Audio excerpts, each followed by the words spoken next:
I'm giving myself 30 minutes to film this video. Welcome back, team. Recently, we talked about a brand new series that I'm doing in partnership with my friends at Triangle Artworks, where we talk about project management for artists. Basically, how can you use project management, something that business people use all the time, in your daily life to help you get more done. In the last video, we talked about what project management even is. I'll be sure to link that down below just in case you missed it. And in this video, we're going to talk about some of the benefits of project management, as well as some project management methodologies, and then what that really means for you as an artist. Hi there, I'm Mikki Marvel. I've been a working artist all my life, and now I help other artists promote and monetize their art. And we also have a pretty fun time here, if I do say so myself. Be sure to like this video and subscribe to my channel so you don't miss any future videos. All right, Mikki, stop stalling for time. Let's get this thing started.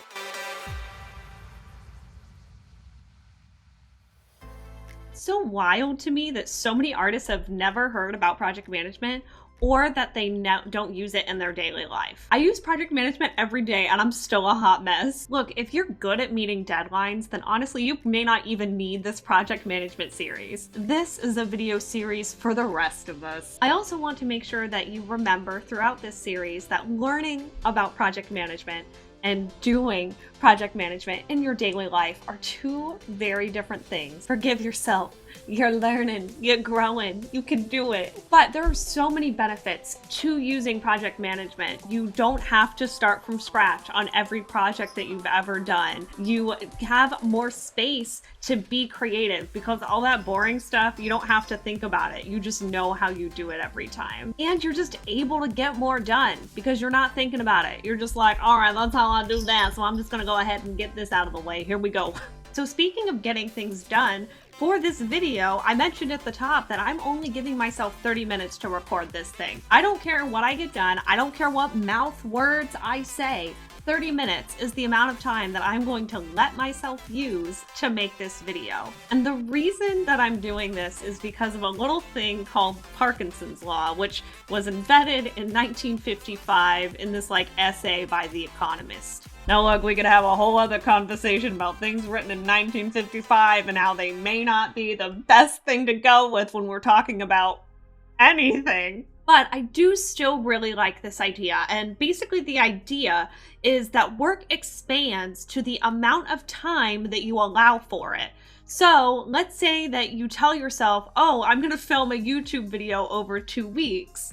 Then it will take 2 weeks for you to film a YouTube video. I promise you that video is living in your head rent-free. Versus if you tell yourself, you have 30 minutes, and I hope you say some good words, then that's it. It will only take 30 minutes to film that video. Now here's the thing, Parkinson's Law was 100% invented during this time where people were just trying to get people to do a whole bunch of work for them, and there was this whole idea about the obedient worker. It was not great. It's not great. So that is not how I want you to use this. How I suggest you use this is just not letting things live in your head rent-free and kind of allowing yourself to work actually more equitably by not letting things take longer than they should. I don't know if anybody else does this, but I will get so hung up on wanting something to be absolutely perfect, and so instead I never do it.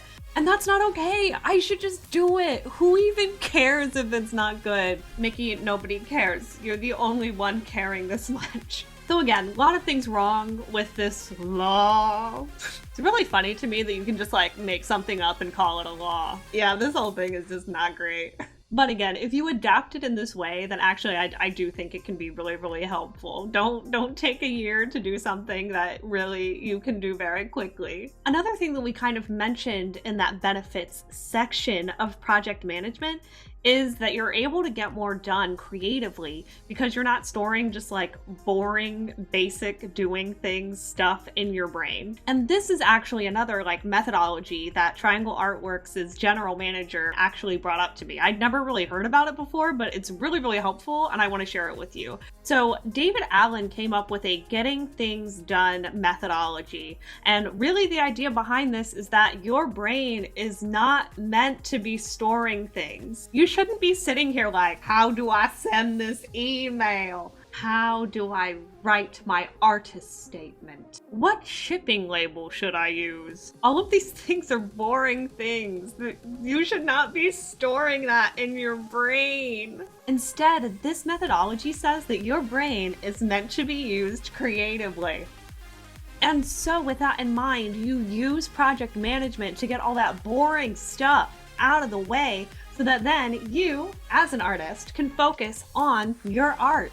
Now look, these are just a few of the kind of benefits that relate to like specific methodologies, but I do want to take a moment to read some project management methodologies to you, and then to talk about how we're going to talk about project management methodology throughout this series. How many times can I say project management methodology? Project management methodology. Project management methodology. Project management methodology. So no joke, I really just searched for different kinds of project management methodologies on the internet, and I found a few of them on the internet with definitions, and I just want to read them out loud to you so that I can make this point. So the first one that I'll share is agile. So agile, collaborating to iteratively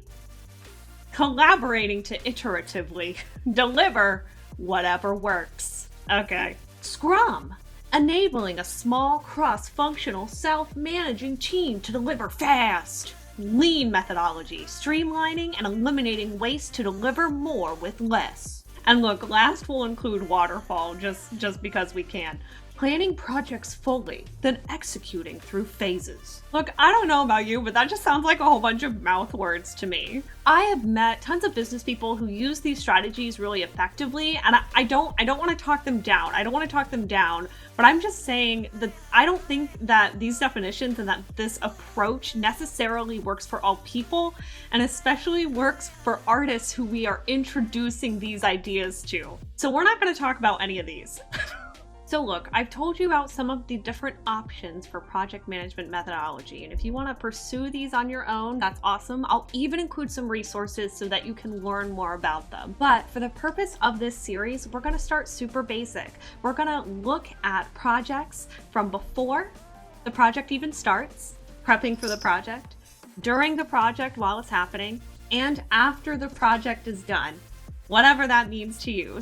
And we're gonna break stuff down into different steps. That's all we're gonna do. And hopefully through doing that, we're going to learn together a better way for us to manage our projects, a better way to get stuff done, but from that artist perspective. Thanks so much for letting me rant to you about some project management methodologies and how I feel like that relates to artists. In the next video, we'll go ahead and take a look at what you need before you even get started on a project. We'll also look at some different examples of what a project might mean to you from artists of different disciplines. Thanks so much for joining me. I look forward to talking with you in the next video.